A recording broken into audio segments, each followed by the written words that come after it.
How can we change our destiny? How can a person defy fate and change his destiny? This is the legendary story of Yuan Huang, a thinker who lived during the Ming dynasty. When Yuan Huang was a child, his father passed away, leaving the family in poverty. His mother therefore encouraged him to give up his studies and learn medicine instead. Becoming a doctor would not only allow him to support himself, but also give him the opportunity to help others. Moreover, learning medical skills seemed much easier than pursuing an official career through the imperial examinations. And so, Yuan Huang gave up his studies and began learning medicine. When he was 13 years old, Yuan Huang met an old man at a Taoist temple. The old man had a long beard and a light, graceful appearance, almost like a divine being. The old man was skilled in fortune-telling. After examining Yuan Huang's face, he suddenly said to him, "You are destined to become a government official. You belong in the world of officialdom, and you should be able to pass the examination and become a Xiuzai next year. So why aren't you studying? Why are you here burning incense and praying?" Yuan Huang explained the whole story to the old man. After hearing him out, the old man told Yuan Huang that his surname was Kong and that he was from Yunnan. He had received the essence of the teachings of Shao Kongjia, particularly the wisdom contained in the Book of Supreme World Ordering, and he was destined to pass this knowledge on to Yuan Huang. Shao Kongjia was a philosopher of the northern Song dynasty, later known as Shao Yong, who was famous for his remarkable ability to predict the future. Yuan Huang then invited Master Kong to stay temporarily at his home and told his mother everything that had happened. His mother instructed Yuan Huang to treat the old man with great respect and never to neglect him. From then on, Yuan Huang would ask the old man to predict the outcome of various events, and his predictions turned out to be remarkably accurate. Seeing how accurately the old man could predict things, Yuan Huang began to believe that his prediction about becoming an official must also be true. He therefore returned to his studies and began preparing for the Xiuzai examination. He also asked Master Kong to predict how he would perform in the examinations. Master Kong calculated the results of his 3 examinations. He would rank 14th in the county examination, 71st in the prefectural examination, and 9th in the provincial academic examination, thereby qualifying for admission to the next level of study. The following year, Yuan Huang took the examinations again, and the results were exactly the same as Master Kong had predicted. Yuan Huang was amazed by Master Kong's extraordinary ability. He then hurriedly asked Master Kong to predict his future career and the good and bad fortune that awaited him. Master Kong told him that his academic career would end at the level of Gongsheng, that he would eventually become a county magistrate in Sichuan, that he would die peacefully at the age of 53, and that he would have no son. Since Master Kong's predictions had repeatedly proven accurate, Yuan Huang firmly believed him. He became convinced that this was his destiny and that there was no way to go against heaven's will. However, when Yuan Huang was 37 years old, he unexpectedly encountered another important mentor, a Zen master named Yungu. This Zen master taught him how to change his destiny. Yuan Huang followed the master's guidance. Not only did his official career continue to prosper, but he also eventually had a son and lived to the age of 74. Yuan Huang recorded these extraordinary experiences, including the teachings he received from the Zen master, in his family instructions, Liao Fan's 4 Lessons. The book was written for the future generations of the Yuan family. He hoped that his descendants would use these teachings as a foundation for conducting themselves in the world, understand the difference between destiny and fortune, recognize what could be changed, and ultimately use the methods described in the book to transform their own lives. Welcome to the Daily Book Club. In this episode, we are going to explore Liao Fan's 4 Lessons, written by Yuan Huang. As the old saying goes, everything is determined by fate, and nothing is entirely within our control. Are our wealth, family, health, and way of life truly predetermined? If you know something about traditional Chinese destiny analysis or traditional medicine, you might say that a person's fate is predetermined. Throughout history, people have used their birth date and time to predict their destiny. And once people who claim to understand fate see the results of such predictions, they often begin wondering how they can change their destiny. The author of this remarkable Ming Dynasty book about transforming one's destiny, Liao Fan's 4 lessons used his own life experience to demonstrate one important idea: destiny may be determined by heaven, but fortune is created by ourselves. The very word destiny contains 2 different ideas, fate and fortune. They should be understood as 2 separate concepts. The central question of Liao Fan's 4 lessons is this: once you understand your destiny, how can you change it? As we mentioned at the beginning, Yuan Huang truly changed the course of his own life. And Yuan Huang was certainly not a weak scholar who only knew how to hold a writing brush. During the Wanli era of the Ming dynasty, he accompanied the Ming army to Korea and took part in the campaign against the invasion of Korea by the forces of Toyotomi Hideyoshi's Japan. On one occasion, Japanese troops suddenly launched an attack. Yuan Huang led his men, with a force of about 3,000 soldiers, and successfully repelled the Japanese attack. So how did Yuan Huang, a man who came from a poor family, gradually change his destiny? The answer can be found in the family instructions he wrote for his descendants. The title Liao Fan's 4 Lessons tells us that the book is divided into 4 lessons, each offering a different approach to transforming one's destiny. They are, first, the study of establishing destiny. Second, the method of reforming one's faults. Third, the ways of accumulating goodness. Fourth, the benefits of the virtue of humility. The first lesson, the study of establishing destiny, is about looking inward. Let us continue with the extraordinary story of Yuan Huang. Before Yuan Huang reached the age of 37, almost everything in his life seemed to follow Master Kong's predictions. His predictions repeatedly came true, including when Yuan Huang would be promoted and what official positions he would hold. This made Yuan Huang deeply impressed by Master Kong and convinced him that human destiny was governed by a fixed pattern and that there was no point in trying too hard to change it. Eventually, Yuan Huang was selected as a gongsheng, a tribute student. During the year he stayed in the capital, he spent his days sitting quietly and hardly opened a book. He believed that his destiny had already been determined, so there was no need to work any harder. After a year, Yuan Huang returned to Nanjing and prepared to enter the Imperial Academy. Before going to the academy, he took some time to visit Master Yun Gu, a Zen master at Qixia Mountain.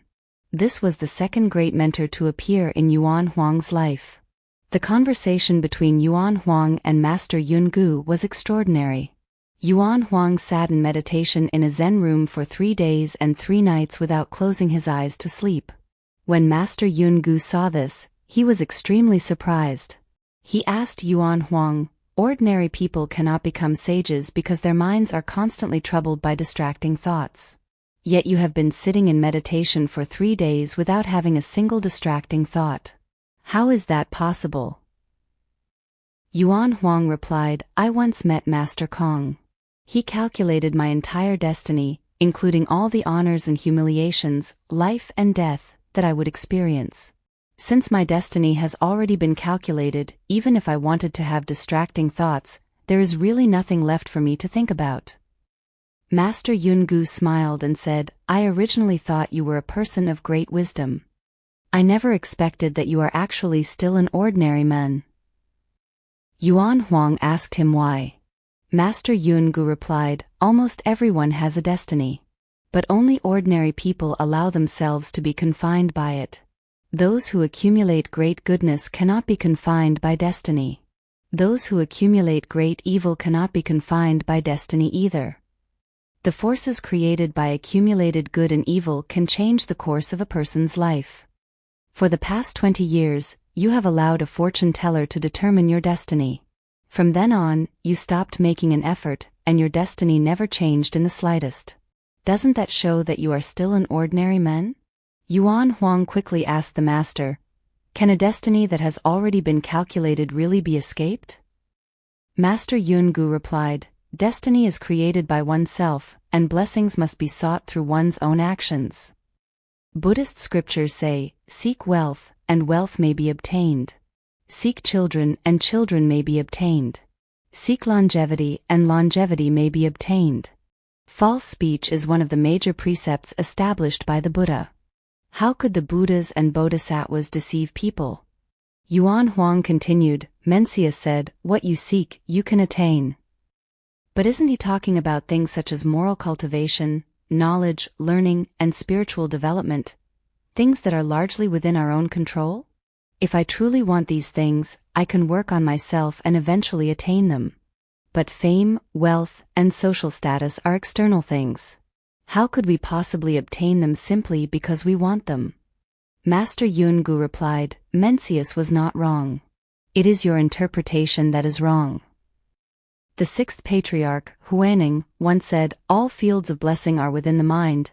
Seek within yourself, and nothing will remain beyond your reach. By seeking within ourselves, we can obtain not only morality, benevolence, and righteousness, but also fame and wealth. To seek both inner virtue and outer achievement is the true meaning of seeking with purpose. If we do not examine ourselves deeply and instead focus entirely on pursuing external things, we can easily become trapped in blind pursuit. When that happens, we may end up leaving everything to fate, and eventually lose both our inner peace and our external achievements. So how should we understand what Master Yungu said? And what does this teaching have to offer us in modern life? What we mean by examining ourselves deeply is essentially looking inward. Why do some people work extremely hard, yet still feel that their lives are not improving or moving forward? Perhaps it is because they are working hard in the wrong direction. And Liao Fan's 4 lessons offers us a different direction for our efforts: look inward. But isn't looking inward simply a spiritual or psychological pursuit? What does that have to do with achieving wealth and success in the external world? Master Yungu quoted the sixth patriarch, Huaning, to explain that a person's blessings and destiny cannot be separated from the cultivation of the mind. If we cultivate ourselves and make our thoughts and actions increasingly consistent with morality and the principles of heaven, we may be able to break through our original limitations and change the course of our lives. Looking inward means holding ourselves to a high standard and seeking nothing more than a clear conscience. Whatever happens, we first look for the cause within ourselves instead of blaming others or complaining about fate.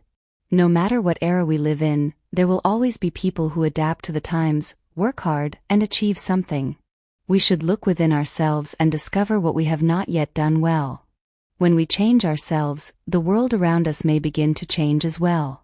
The essence of looking inward is the cultivation of the human mind.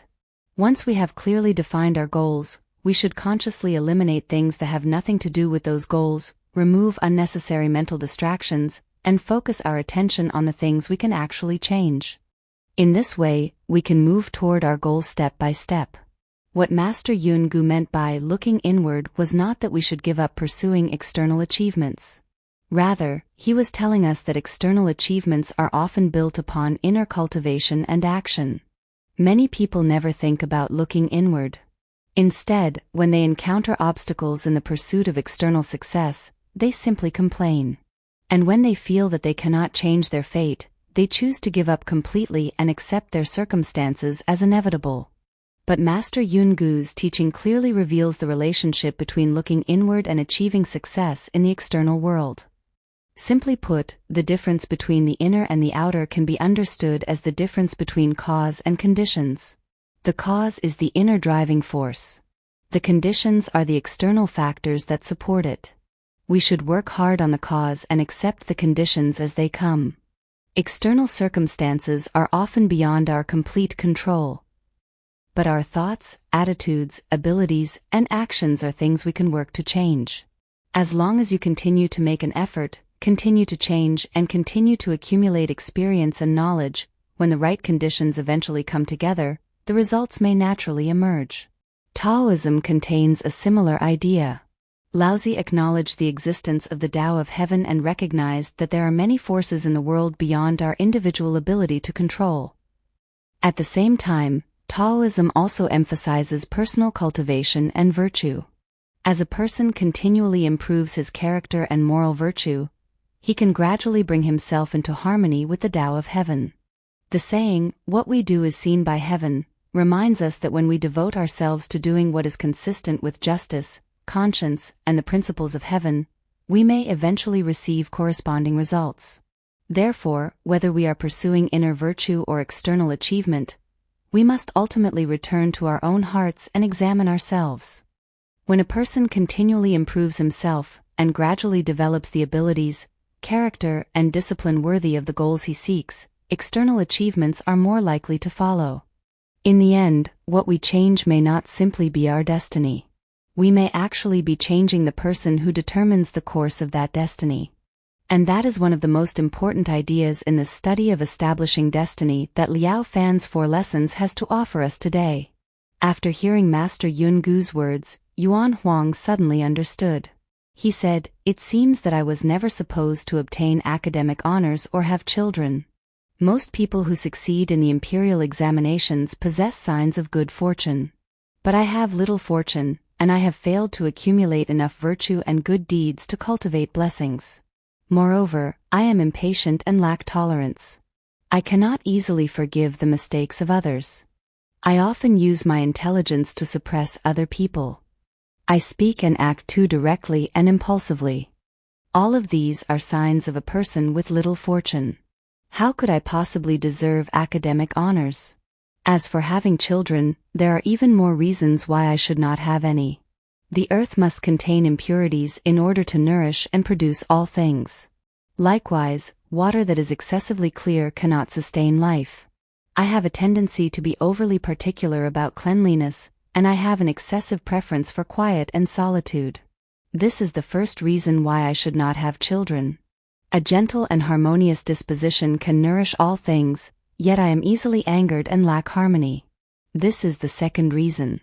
Benevolence is the foundation of nurturing life, while harshness is the root of barrenness. I care too much about protecting my reputation and am unwilling to sacrifice myself to help others. I lack compassion. This is the third reason.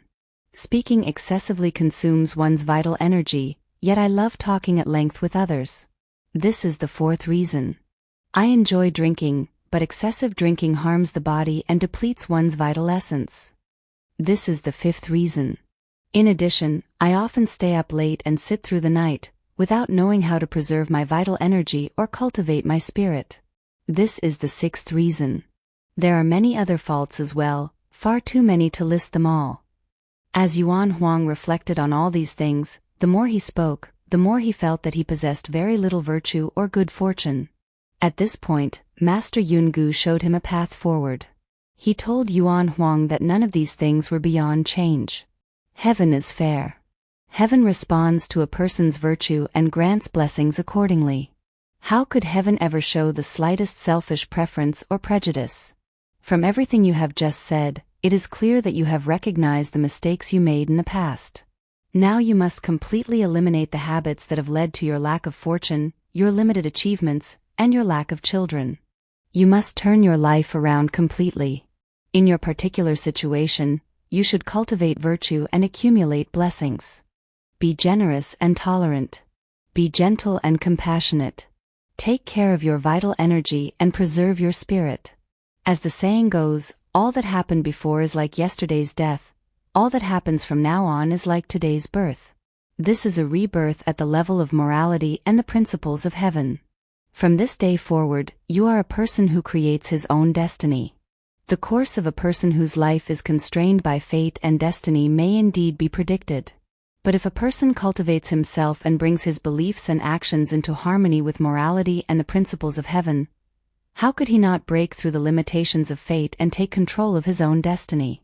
Here, Master Yun Gu teaches Yuan Huang that he must recognize his own faults and reform himself. Reforming one's faults is just as important as changing one's destiny. But for modern people, how should we change problems such as irregular schedules, unstable emotions, and the inability to persevere? Liao Fan's 4 lessons tells us that genuine change must begin with the cultivation of the mind. Only then can profound and lasting transformation take place. What does this mean? If we truly want to correct our faults, we must trace them back to the level of our character and our state of mind. That is the core of genuine self-reform. Because changing ourselves at the level of the mind is the most fundamental form of change. From Master Yun Gu's perspective, once the mind becomes calm and clear, each moment of our lives becomes calmer and clearer as well. Before a negative thought fully takes shape, we become aware of it. And once we are aware of it, we are naturally less likely to allow it to control our actions. According to Wang Yongming's instructions for practical living, when Wang Yongming's student Nan Daji was serving as the magistrate of Shaoxing, he once went to Wang Yongming for advice. He realized that he seemed to have made many mistakes, so he asked Wang Yongming, "It is relatively easy to correct something I have done wrong. But if something goes wrong in my mind, how should I correct it?" Wang Yongming explained, "The mind is like a mirror. When it has not been polished or cleaned, it easily becomes covered with dust. But when the mirror remains bright and clear, even if a speck of dust happens to float toward it, it is difficult for that dust to stick to its polished surface. This is the key to completely reshaping oneself." This conversation between Wang Yongming and his student contains two different approaches to correcting one's faults. The first is to continually identify our mistakes and correct them one by one. The second is to make the mind completely clear and calm, stop ourselves from doing what we should not do, and allow the state of clarity to become natural. When this happens, there is no longer a constant need to correct ourselves. Once the mind becomes clear and calm, we can act naturally, following our conscience and our sense of what is right. As Steve Jobs once said, "Follow your heart." This idea of changing ourselves from within can be traced back to the Platform Sutra of the Sixth Patriarch. In the Platform Sutra, Huining left us a famous verse, "Bodhi originally has no tree, the bright mirror has no stand. Originally there is not a single thing, where could dust possibly settle?" If we truly want to understand what it means to change ourselves from within, there is another story from Buddhist teachings that is worth reflecting on again and again. Once, the Buddha passed through a village in the kingdom of Kosala, where members of the Kalama clan lived. They were often confused and troubled, so they went to ask the Buddha for guidance. The Buddha did not simply ask them to blindly accept a particular teaching. Instead, he told them not to believe something merely because it was based on rumors, traditions, authority, or the words of others. They should observe, think, and examine things for themselves. The Buddha then guided them to observe their own minds. The Kalamas did not fully understand. They found that they could not calm their minds because they were constantly seeking more in life. Once they obtained one thing, they wanted another. Their desires seemed endless. The Buddha then asked them, "When you want more and reality cannot satisfy your desires, what happens to you?" The Kalamas replied, "We become unhappy, and we become angry." The Buddha then helped them understand, when we are driven by greed and desire, we easily become attached. When things do not go according to our expectations, we easily become angry. And when we cannot clearly see our own minds or the true nature of things, we easily fall into ignorance. Therefore, from the Buddhist perspective, if we truly want to transform ourselves, we must begin by dealing with greed, anger, and ignorance. From Wang Yongming's perspective, once we discover our innate moral awareness, our conscience, or liangji, many other problems can gradually be resolved.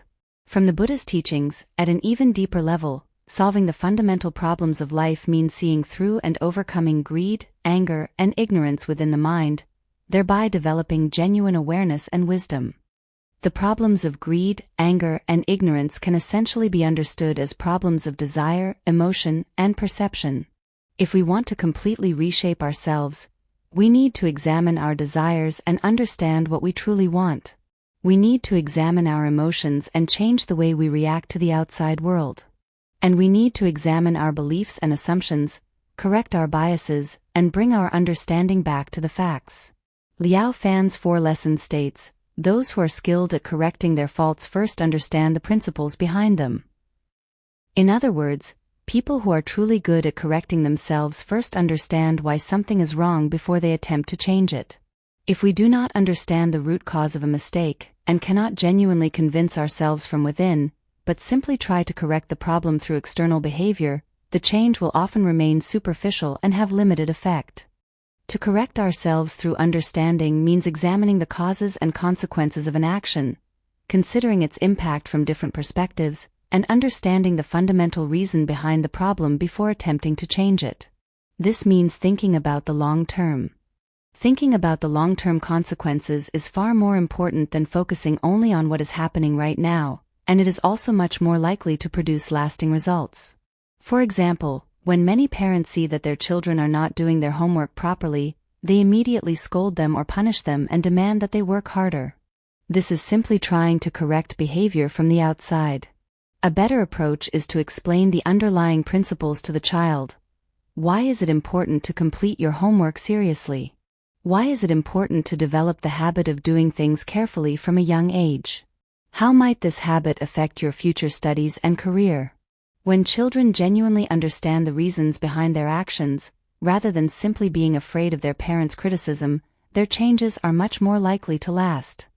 Therefore, the reform described in Liao Fan's 4 lessons is not simply about forcing ourselves to eliminate a few bad habits on the surface. True reform begins with our thoughts and understanding, and then becomes embodied in our actions. When our thoughts change, our behavior changes. When our behavior changes, our habits change. And when our habits change, the direction of our lives may change as well. This is what makes the method of reforming one's faults so meaningful for us today. For another example, Stephen Covey, in The 7 Habits of Highly Effective People, presents 7 habits. But before introducing those habits, he spends 2 chapters explaining why we should develop them in the first place. The first reason is that many people who have achieved great success in their careers are still unhappy. They often become trapped in painful competition, pay little attention to other people's feelings, prefer to work alone, and fail to understand the value of cooperation. They are constantly busy, yet have no time to recharge, reflect, or renew themselves. Behind all of this are patterns of habitual behavior that have developed over time. Therefore, Covey proposes 7 new habits to replace the unhealthy habits that prevent us from growing. The second reason comes from his study of literature on the factors behind success in the United States since 1776. He found that during the first 150 years of this period, the dominant view was that character was the foundation of success. But after World War I, the mainstream view began to change.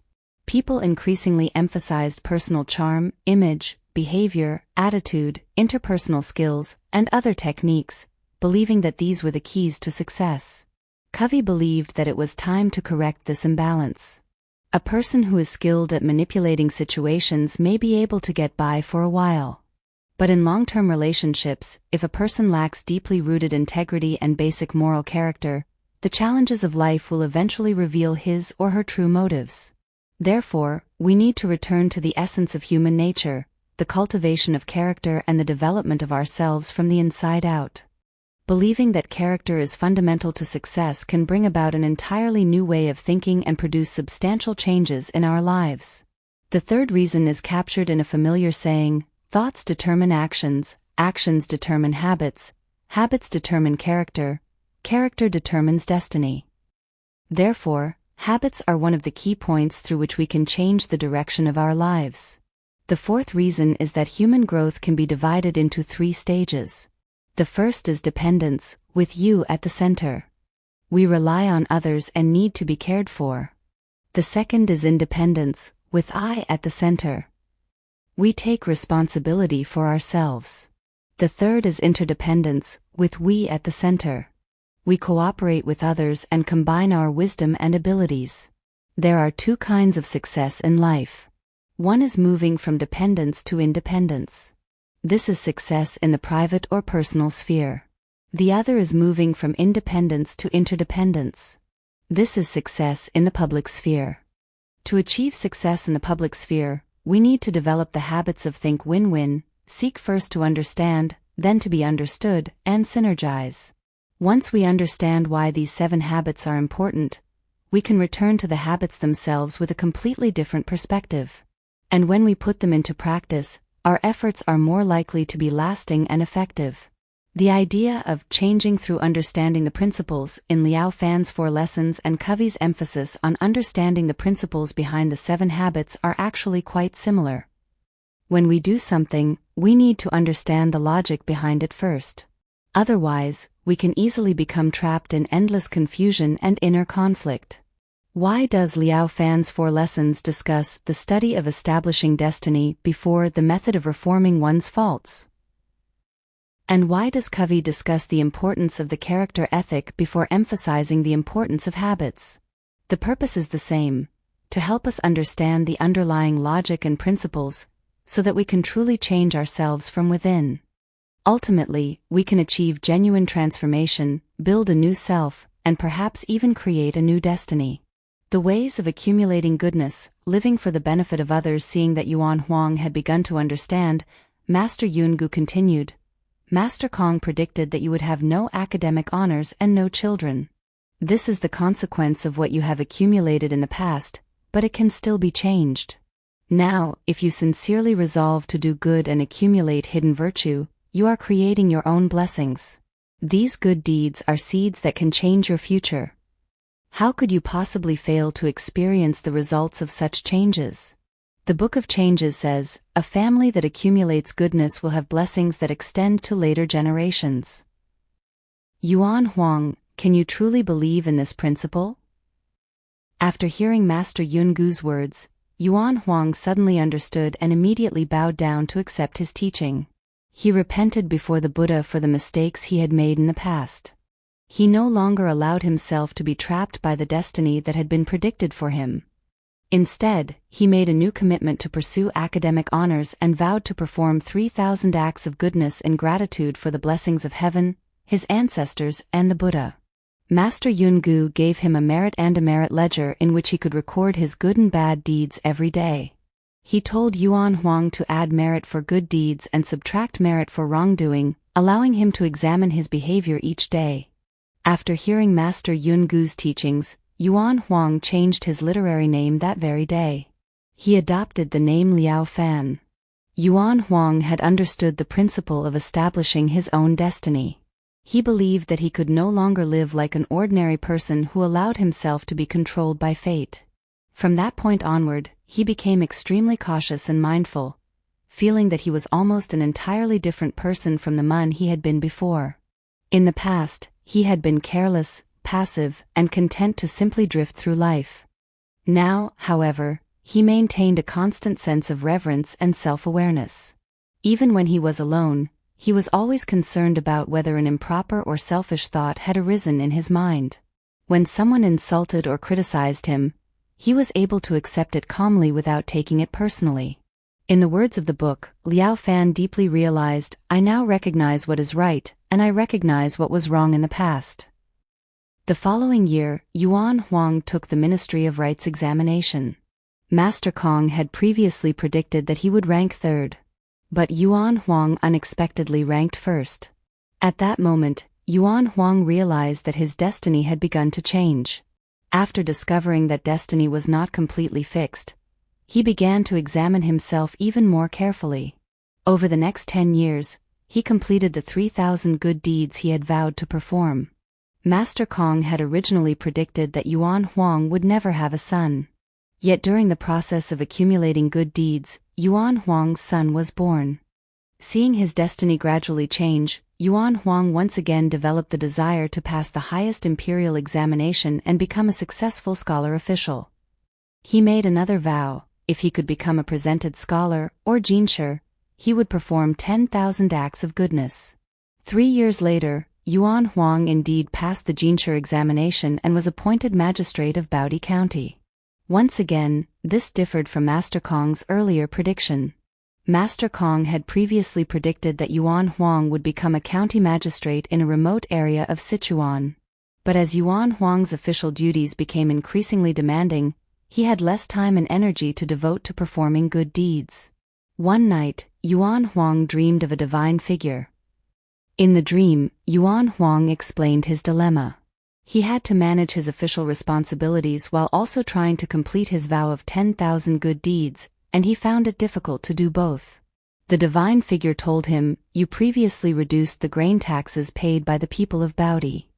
That one act of merit is already worth 10,000 good deeds." Yuan Huang was astonished. After taking office, Yuan Huang had discovered that the agricultural tax in Baodi had originally been set at 2.37 fon per mu. He submitted a petition to the imperial government and successfully reduced the tax to 1.46 fon per mu. Around this time, a Zen master named Huanyu visited him from Mount Wutai. Yuan Huang told him about the dream and asked whether it could really be true. Master Huanyu confidently replied, "Your intention to benefit the people was sincere. A single act of genuine goodness can be worth 10,000 ordinary acts of goodness. Moreover, by reducing the tax burden on the entire county, you have benefited countless people. The merit of such an act is naturally immense. Yuan Huang was even more convinced. 2 years later, Yuan Huang went to Beijing to pay his respects to the Wanli Emperor. He was promoted to a position in the Bureau of Military Affairs and became an official serving the imperial government. 1 year later, he crossed the Yalu River with the Ming army to assist Korea in resisting the Japanese invasion. He participated in the Battle of Pyongyang, defeated the Japanese forces, and helped recover Pyongyang. The Ming forces subsequently recovered Kaesong, Baekon, Yugong, Pyeongsan, and other areas. The forces of Toyotomi Hideyoshi suffered repeated defeats and retreated toward Seoul. Yuan Huang earned considerable military merit. However, because he had conflicts with the commander Li Rusong accused Yuan Huang of 10 different offenses. Yuan Huang eventually resigned from office, returned home, and devoted himself to writing. After retiring from public life, Yuan Huang remembered that Master Kong had predicted that he would encounter a disaster at the age of 53 and die at that time. He had never specifically prayed for a longer life. Yet he had now reached the age of 69. He reflected, the Book of Documents says, "Heaven is difficult to understand, and destiny is never constant." It also says that destiny does not remain unchanged forever. These words were certainly not empty. Yuan Huang finally understood that saying that blessings and misfortunes are created by our own actions is the teaching of the sages. To say that everything is completely determined by fate is merely a common worldly belief. After hearing so much about goodness, some people may still find it difficult to believe in the consequences of good and evil. Liao Fan's 4 Lessons contains another story that addresses this question. Several scholars once went to visit Master Zhongfeng and asked him, "Buddhism teaches that good and evil bring corresponding consequences. But we see people who perform many good deeds whose descendants nevertheless fail to prosper. We also see people who commit many evil deeds whose families become wealthy and successful. If this is the case, the Buddhist teaching of cause and effect does not seem to make much sense." Master Zhongfeng replied, "People are often blinded by their conventional opinions and preconceived ideas. Their minds have not yet been purified, and they have not developed clear and correct understanding. As a result, they often mistake genuine goodness for evil, while treating genuine evil as goodness. Instead of blaming themselves for failing to distinguish good from evil, they blame heaven and complain that the consequences of good and evil are inaccurate." The scholars were puzzled. How could people possibly confuse such basic concepts as good and evil? Master Zhongfeng asked them to explain what they believed was good and what they believed was evil. One person said, "Beating and insulting people is evil. Treating people with respect and courtesy is good." Master Zhongfeng replied, "Not necessarily." Another person said, "Taking money through greed and dishonesty is evil. Being honest and incorruptible is good." Again, Master Zhongfeng replied, "Not necessarily." One after another, the scholars offered their definitions of good and evil, but Master Zhongfeng continued to point out that their definitions were not necessarily correct. The scholars became even more confused and asked, "Then what, exactly, is true goodness? And what is true evil?" Master Zhongfeng answered, "Anything that benefits others is good, anything that benefits only oneself is evil. If an action genuinely benefits other people, then even if it appears on the surface to involve criticism or punishment, it may still be an act of goodness. On the other hand, if an action is performed solely for one's own benefit, then even if it appears polite or respectful on the surface, it may actually be an act of selfishness. Therefore, when a person performs a good deed that genuinely benefits others, it comes from a sense of public-mindedness. When it comes from genuine concern for others, it is true goodness. But if a person performs a good deed merely to obtain some benefit for himself, then it comes from selfish motivation and may be false goodness. True goodness must also come from the heart. It should not simply be an imitation of someone else's behavior. Goodness performed without seeking recognition or reward is closer to true goodness. If a person performs a good deed only because he expects to gain something in return, it may be merely a form of calculated goodness. Therefore, before we begin accumulating good deeds, we must first think deeply about what goodness and evil truly mean. This is one of the most important lessons in The Ways of Accumulating Goodness. True accumulation of goodness is not simply about counting how many good things we have done. We must ask, what is our motivation? Who actually benefits from this action? Does it produce only short-term benefits, or does it create long-term benefits? Are we genuinely helping others, or are we simply satisfying our own selfish desires? When we begin asking these questions, we begin to truly understand what it means to accumulate goodness. And this, in essence, is the path to transforming our destiny described in Liao Fan's 4 lessons.